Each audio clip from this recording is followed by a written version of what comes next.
Oke, kali ini kita akan belajar mengenai kecepatan reaksi.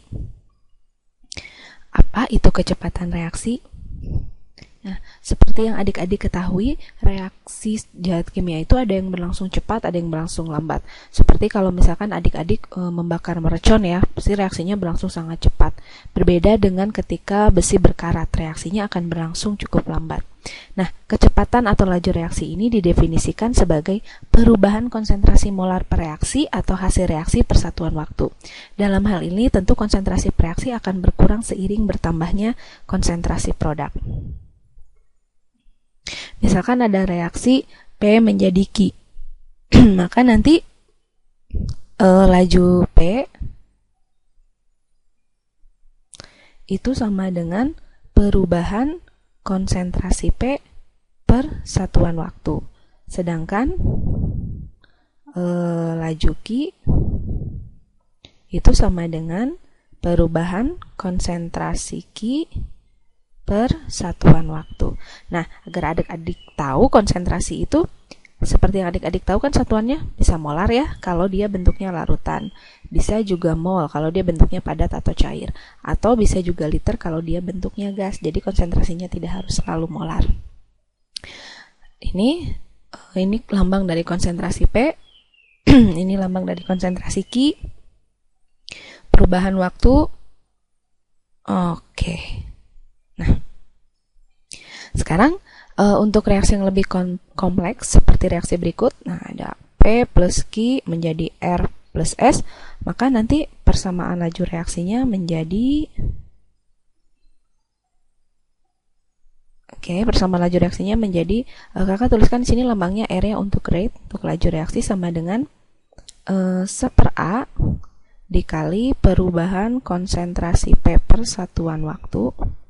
Itu akan sama dengan 1/B dikali perubahan konsentrasi Q per satuan waktu akan sama dengan 1/C dikali perubahan konsentrasi R per satuan waktu dan akan sama dengan 1/D dikali perubahan konsentrasi S per satuan waktu.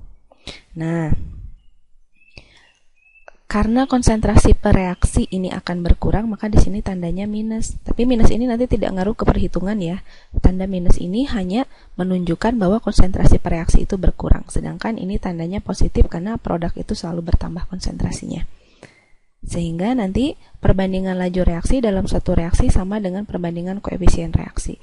Jadi nanti laju P banding laju Q ya, banding laju R banding laju S itu akan sama dengan koefisien reaksinya.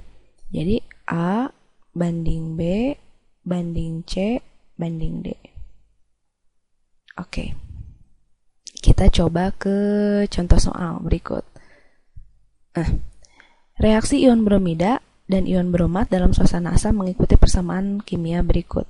Jadi nanti 5Br plus BrO3 ini BrO3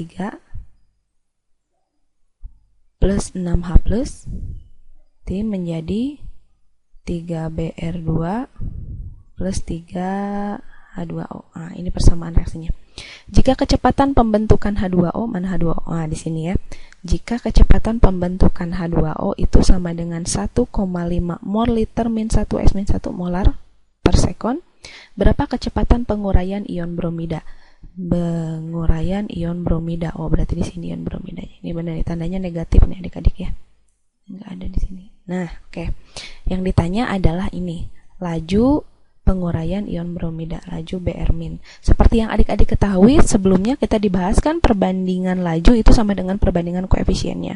Maka nanti laju dari Br-min kalau dibandingkan dengan laju dari H2O itu sama dengan perbandingan koefisiennya, yaitu 5/3. Sehingga adik-adik bisa tuliskan laju Br-min per 1,5 molar per sekon itu akan sama dengan 5/3. Sehingga nanti laju Br-min itu sama dengan 5/3 dikali 1,5 molar per sekon. Yuk.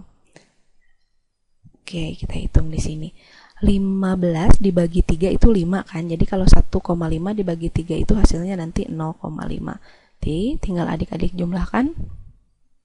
0,5 dikali 5 itu sama dengan 2,5 molar per sekon.